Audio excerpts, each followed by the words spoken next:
Almost everyone has fond memories from their years in high school, from Friday night football to homecoming or senior prom. Yet for most, remembering what we learned in math and science class isn't quite as easy. Today, however, the story is much different. Our Russ Joel takes us inside a one-of-a-kind competition that's bringing math and science to life for our Oklahoma students. Down 3, 2, 1. It was a day of lunacy at the Cox Center in Oklahoma City, and while lunacy was no doubt indicative of the ambiance of the day, it was also the name of the game that drew hundreds of students from around the state.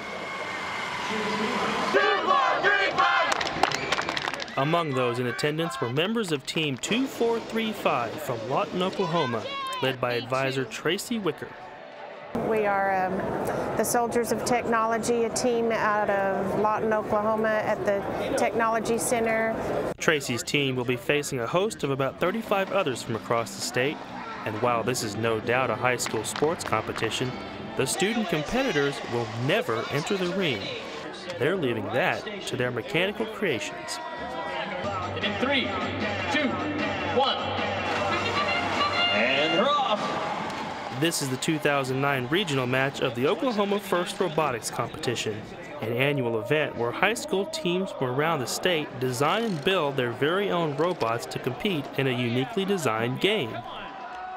We have 50 teams, 47 from Oklahoma, 2 from Texas, and 1 from Kansas. Phil Birkenbeil is the head of Oklahoma's career tech system and says the impact the FIRST program has on its students is almost as far-reaching as where those students come from.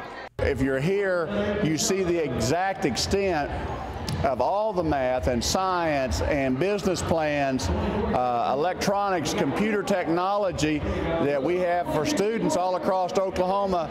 They'll go on to great careers in engineering and designing the next vehicle that drives over Mars. And driving on the surface of another planet is exactly what the teams had to contend with in this year's game, lunacy. The crater is covered with a slick polymer material called regolith that provides a unique surface for the robots to drive upon.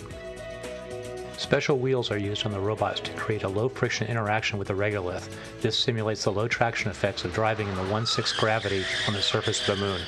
It's not just about a mechanical, electrical robot. There is a way for every student to participate and offer their talents, whether it be in publicity or communications, or if they do have the mechanical or electrical talent, we're able to involve all the students. And for students like Chris Burns, being involved in his school's first robotics team meant a chance to explore a new opportunity that turned into a full-time passion. At first, we were supposed to do it because it would have been a grade, but then she made it an option, and I just decided to come one day and thought it was fun. You know, get to hang out with friends and build on robot. It's pretty much your own design. We're purely an extracurricular activity, and they really commit a lot of their time and still maintain their grades, and some even play on sports teams, and they just make a huge commitment and give a lot of their time. A commitment today that will reap big rewards tomorrow. Well, 7 teams from Oklahoma are advancing to the national competition being held later this month in Atlanta, Georgia. Now, our congratulations go out to Claremore and Duncan High Schools, Moore Norman Technology Center, Francis Tuttle Pre-Engineering Academy, Booker T. Washington and Memorial High Schools in Tulsa, as well as Tulsa Technology Center.